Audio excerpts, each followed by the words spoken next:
नमस्कार, मी मुकुल वाड आणि कॅमेरावर आहे साक्षात कदम. MyMTV मध्ये आपल्या सगळ्यांचं मनपूर्वक स्वागत. मुंबईच्या सार्वजनिक गणेशोत्सवामध्ये यावर्षी एक अद्भुत कलाकृती जन्माला आलेली आहे आणि ती म्हणजे परळचा बॅलन्सिंग महाराजा.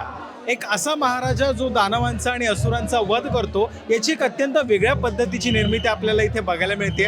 आपण माझ्या मागे बघू शकता की एका वेगळ्या प्रकारची कलाकृती, एका वेगळ्या प्रकारचं शिल्प या गणपतीच्या माध्यमातून साकारण्यात आलेलं आहे. त्याच अनुषंगाने या गणेशोत्सव मंडळाचे सरचिटणीस प्रतीक कदम आज आपण यांच्याशी संवाद साधणार आहोत. सर, MyMTV मध्ये आपलं खूप खूप स्वागत. यावर्षी बॅलन्सिंग महाराजा परळचा जो आहे तो अत्यंत वेगळ्या धाटणीचा, त्याची सर्वत्र चर्चा होतीये. काय प्रतिक्रिया आपली?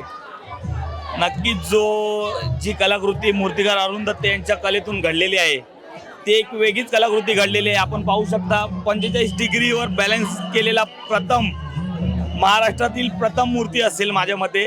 आपण देखील बघितली असाल. अत्यंत अलोट गर्दी पहिल्या दिवसापासून होत आहे. जे लोकांचे हावभाव आहे, त्यांचा फर्स्ट इम्प्रेशन आहे, ते बघून एक वेगळाच आनंद आहे. त्याच अनुषंगाने असं आहे की ही मूर्ती ज्या वेळेला अरुण दत्ते यांनी साकारली त्यावेळेला मंडळाच्या एक पहिली तर अपेक्षा काय होत्या आणि एक काय प्रतिक्रिया होत्या सगळ्यांच्या? मंडळाच्या अपेक्षा दरवर्षी काही ना काही अपेक्षा असतात, पण त्या अपेक्षापेक्षा काहीतरी वेगळं दरवर्षी मिळते. हे अरुण दत्ते यांची खासियत आहे. दरवर्षी आपण त्यांच्यासोबत जेव्हा गणेशोत्सवाबद्दल आपण एक एप्रिल मे महिन्यात मीटिंग करतो त्यावेळेस आपण मूर्तीबद्दल चर्चा होते. नक्कीच, कारण आपल्या ज्या मूर्त्या घडत आलेल्या आहे, आपल्या कार्यकर्त्यांचा अपेक्षा असतील त्याहीपेक्षा इतर भाविकांच्या अपेक्षा भरपूर असतात की यावर्षी परतचा महाराजा कसा असेल. या अपेक्षा लक्षात घेऊन वर्षानुवर्षे काहीतरी वेगळं अरुण दत्ते यांच्या कलेतून घडत असते. आता यामध्ये एक महत्त्वाचा भाग असा की लालबाग परळ हा संपूर्ण परिसर जो आहे तिथे गणेशोत्सव अत्यंत थाटामाटात साजरा होतो. त्याचबरोबर या सार्वजनिक गणेशोत्सवामध्ये काही सामाजिक उपक्रम सुद्धा राबवले जातात. यावर्षी आपल्याकडून असे कुठले उपक्रम राबवले जातात? आपलं मंडळ वर्षभर काही ना काही आपल्या मंडळाद्वारे सामाजिक उपक्रम राबवतात.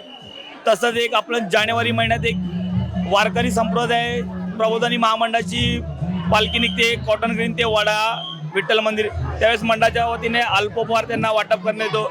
त्यानंतर जून महिन्यात म्हणाल तर एक 10वी 12वी विद्यार्थ्यांचा जे उत्तीर्ण झाले आहेत त्यांचा गुणगौरव सोहळा होतो. त्यानंतर आपलं असेल गणेशोत्सवाच्या काळात तर दर्शनाला येणाऱ्या भाविकांसाठी शेवटचे 5 दिवस महाप्रसादाचं आयोजन केले जाते. रविवारच्या दिवशी शालेय विद्यार्थ्यांसाठी विविध स्पर्धेचं आयोजन केले जाते.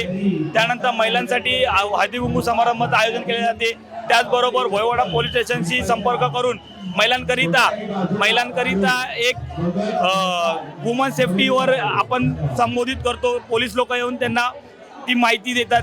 त्यानंतर जे असेल की लोक इथे येतील त्यांच्यासाठी सेफ्टी कशी घेतली जाईल त्यासाठी आरोग्य शिबिर होतो. या अशा अनेक गोष्टी मंडळाच्या द्वारे उपक्रम असे राबवले जातात.